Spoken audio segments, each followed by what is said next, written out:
On top with tori for today, Presido Buhari don salute the ogbonge work wey dey shele for Katsina State under Governor Bello Masari administration.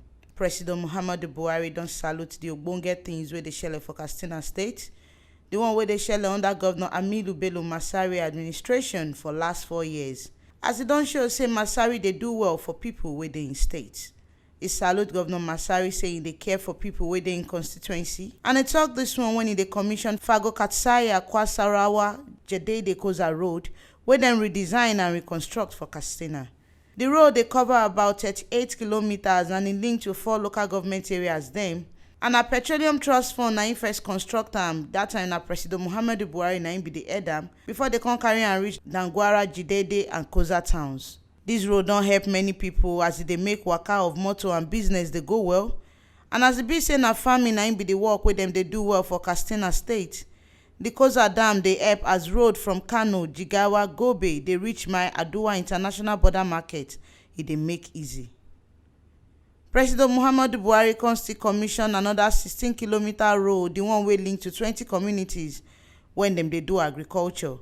For Kwana Sabke, for Kokotu, Makangara, Aukazama, Nareje, Madoma, Nasarawa, Magamiyo, Anduwa, Kauma Dila, Goje, Magale, Sabungari, Congo, Botu, Dado, Minawa, Subachi, Dusawa, Nafasa and Dusi Road.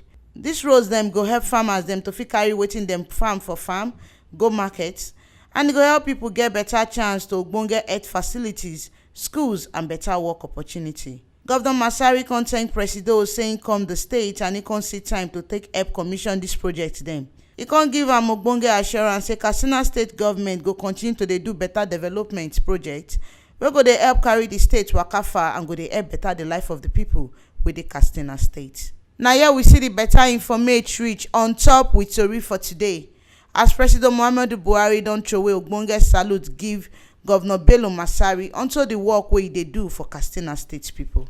Make una no forget say this ogbonge informate. So on top with tori for today, na Live Media na im bring am come gidigba come give una. And to continue to get this correct and clear informate as they happen for Nigeria and for everywhere for the world, una no forget to follow, comment and subscribe for our YouTube channel for Live Media TV. Now if you still follow us, waka enter Facebook to follow and like our page for Live Media. Our website sidon gidigba for www.tlivemedia.com. Mona follow am to get ogbonge tori as e dey hot.